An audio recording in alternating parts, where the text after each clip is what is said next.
জাপানের মানুষজন দিনে দিনে বিয়ের প্রতি বা বাচ্চা কাচ্চা নেয়ার প্রতি না মানে আগ্রহ হারায় ফেলতেছে। সবাই খুব ক্যারিয়ার ওরিয়েন্টেড হয়ে গেছে, যে কারণে জনসংখ্যা দিনে দিনে কমে যাচ্ছে। আর এই জনসংখ্যাকে বাড়ানোর জন্য সরকার বিভিন্ন রকম ইনিশিয়েটিভ নিছে। তার মধ্যে একটা হচ্ছে বাচ্চা হওয়ার সময় বেশ ভালো একটা হ্যান্ডসাম অ্যামাউন্ট দেওয়া হয়, এরপরে বাচ্চা হওয়ার পরেও বেশ ভালো একটা অ্যামাউন্ট দেওয়া হয়। অ্যাকচুয়ালি দেওয়া হয় যাতে বাচ্চা হওয়ার পরে যে একটা ইনিশিয়াল কস্টিং হয় না, তারপরে বাচ্চা হওয়ার পরে বাচ্চার জন্য অনেক কিছু কেনাকাটা থাকে, এই সব কিছুর জন্য কেনাকাটা করতে পারে একজন বাবা মা, তার জন্য যেন লোড না হয়ে যায়, এর জন্য আসলে এই সাপোর্টটা দেওয়া হয়। বাট এটা কিন্তু সিটি টু সিটি আলাদা, সব সিটিতে একরকম দেওয়া হয় না। তো আমরা যে টোকিওতে আছি বা মাচিদাতে আছি, এখানে বেশ ভালো একটা হ্যান্ডসাম অ্যামাউন্ট আমাদেরকে দিয়েছিল, ওইটা দিয়ে আমরা এখনো কেনাকাটা করে যাচ্ছি।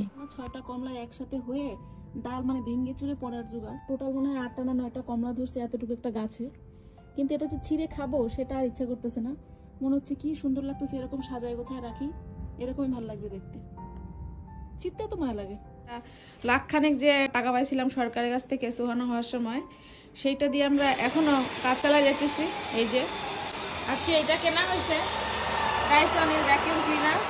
আমি যতদূর জানি যে ডাইসন হচ্ছে জাপানের সবচেয়ে পপুলার একটা ব্র্যান্ড ইসের জন্য, ভ্যাকুয়াম ক্লিনারের জন্য। আগে আমার যে ভ্যাকুয়াম ক্লিনার ছিল ওটা হচ্ছে নষ্ট হয়ে গেছে অ্যাকচুয়ালি। সোহানা হয়েছে আর যে 1.5 লাখ পয়েন্ট দিছে, তো তাদের সাইটে দেখলাম যে ভ্যাকুয়াম ক্লিনার আছে, তাই চিন্তা করলাম যে তাহলে পয়েন্টটা কাজে লাগাই। ওখানে একটাই ভ্যারিয়েন্ট ছিল যেটা হচ্ছে সবচেয়ে কম্প্যাক্ট, এটা মাইক্রো ভার্সন। এটা ছোট্ট, এটা লাইটেস্ট, মানে ডাইসনের ভিতরে বর্তমানে যে ইগুলো আছে ভার্সনগুলো আছে তার ভিতরে লাইটেস্ট। সম্ভবত 1.5 কেজি মনে হয়, 25 মিনিট পর্যন্ত হচ্ছে ইউজ করা যাবে কর্ডলেস। সেই চার্জার কোথায়?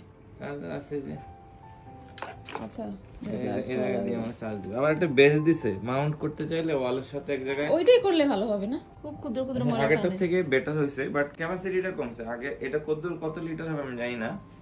আর এটার একটা সুবিধা হলো এটা চালাইলে নিজের থেকে আর কি গাইড করে সামনে চলে যায়, দিয়ে নিয়ে যায়। হ্যাঁ না মাউন্ট কয়টা দিছে? মাউন্ট আছে কয়েকটা, এটা আরো 3টা আছে মাউন্ট। এগুলা কোন কাজের? কোনটা কোন কাজে জানি না, তবে প্রত্যেকটারই আলাদা আলাদা। এটা ভ্যাকুয়াম, এটা কি ভিতরে কোথাও ধরো জায়গা পায় না ওইখানে ঢোকানোর জন্য নাকি? দেখা লাগবে, ম্যানুয়াল দেখলে হয়তো বুঝতে পারবো। কেমন হচ্ছে বন্ধুগণ, কমেন্ট করুন। কেন কমেন্ট করতে? না না মানে এটার থেকে আরো বেটার ডাইসনের অন্যান্য যেমন V8 V12 এরকম সিরিজ আছে, এটা সবচেয়ে ডাইসনের ভিতরে সবচেয়ে খারাপটা। কে খারাপটা কিনছো কে? না ওখানে সাইটে আর নাই, কারণ আমি তো পয়েন্টটা কাজে লাগাবো, উদ্দেশ্য এটা। মানে ফ্রি অফ কস্টে পাইছি যেহেতু, পকেটে তো টাকা দেয় না। হ্যাঁ হ্যাঁ হ্যাঁ ঠিক আছে, সেটা তাই থাকলো, পরিষ্কার করে সুন্দর করে। দেখতে দেখতে মাশাআল্লাহ আমাদের সুহানা বেবির কিন্তু 6 মাস হয়ে যাচ্ছে এই মাসের 27 তারিখে। তেমন থেকে ওর জন্য একটা খেলনা অর্ডার করছিলাম, মিউজিক্যাল একটা টয়, আর সেই সাথে আমার জন্য কিছু টুকিটাকি একটা হ্যান্ড গ্লাভস অর্ডার দিছিলাম। এটা আমার কাছে ভালো লাগছে, কালারটা স্পেশাল। আর এখন উইন্টার, এমন অবস্থা বাইরে বাতাসে একদম হ্যান্ড গ্লাভস ছাড়া বাইরে বের হওয়া যায় না। আর ছোট্ট কিউট একটা ইলেকট্রিক ফুড গ্রাইন্ডার অর্ডার করছিলাম। এটা অ্যাকচুয়ালি পায়ের যে ডেড স্কিন আছে না, সেটা রিমুভ করতে হেল্প করবে। ঠান্ডা আসলে আমার পা পুরো ফাটে, বিচ্ছির অবস্থা হয়ে যায়, ওটার জন্য অ্যাকচুয়ালি এটা কেনা। আমি ভিডিও করতে নিলেই সবসময় সুহানাকে সাথে নিয়ে বসি, এর কারণ হচ্ছে ওকে যদি আমি শোয়ায় রেখে এখানে ভিডিও করতে আসি, ও চিল্লা পাল্লা করে অস্থির হয়ে যাবে, 5 মিনিটও থাকবে না। এই জন্য ওকে আমি এরকম বসাই নেই আমার সামনে, মাঝে মাঝে চেয়ারে একটু বসে থাকে, সময় তাও চায় না। তো যাই হোক, এই যে কোলের মধ্যে নিয়ে বসে রয়েছে, আর ভাবলাম যে ওকে নিয়েই আমি আনবক্সিং করি ওর খেলনা। এটা হচ্ছে একটা যে মিউজিক্যাল ক্রিপ্টয় আছে না, ওই যে বেডের সাথে যে ঝুলায় রাখে, মিউজিক হবে সাথে একটু লাইট হবে, ওইটা আর কি ওর জন্য কিনছিলাম। ইদানিং তো একটু বড় হয়েছে, এখন হচ্ছে শুয়ে থাকবেই না, তাকে হয়তো বসায় রাখতে হবে, নাহলে তাকে দাঁড় করে রাখতে হবে। তো কিভাবে ওকে ওই ক্রিবের মধ্যে রাখবো এটা চিন্তা করে ফাইনালি এটা কেনা। আর আপনারা তো জানেন যে জাপানের দোকান থেকে যদি আমি কোনো কিছু কিনতে যাই, সেটার যে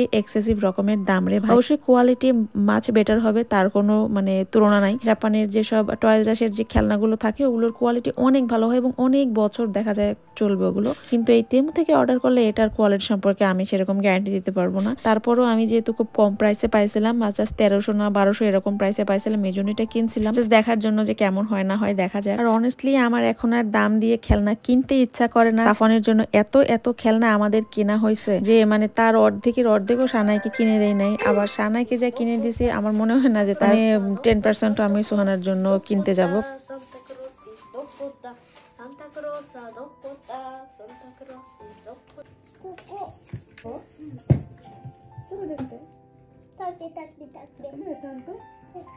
তুমি নামো।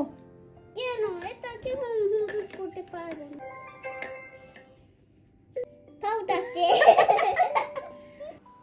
এটার সাথে আবার একটা রিমোট কন্ট্রোল আছে, ওইটা দিয়ে এটার সাউন্ড কন্ট্রোল করা যায়। খুবই লো সাউন্ড দিয়ে রাখলে 2-2.5 ঘন্টা একটানা যখন চলে না, সোহানা খুব সুন্দর এর মধ্যে ঘুমায়ও থাকে। আমার কাছে কোয়ালিটি খুব একটা খারাপ লাগে নাই, মানে টাকা হিসেবে ভালো কোয়ালিটির একটা প্রোডাক্ট। কি হয় কয়দিন চলে এখনই বলতে পারতেছে না, তেমন প্রোডাক্ট যেহেতু, দেখা যাক ফিউচারে কি হয়। এগুলো নিয়ে আজকে খুবই সারাদিন ব্যস্ত ছিলাম, এটার পেছনে সময় নষ্ট করে আমি আর রান্না বান্না করতে পারি নাই।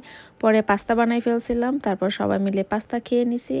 এই তো আজকের ব্লগটা এখানে শেষ করি। সবাই ভালো থাকবেন, অন্য কোনো ব্লগ নিয়ে দেখা হবে। আজকের মতো আল্লাহ হাফেজ।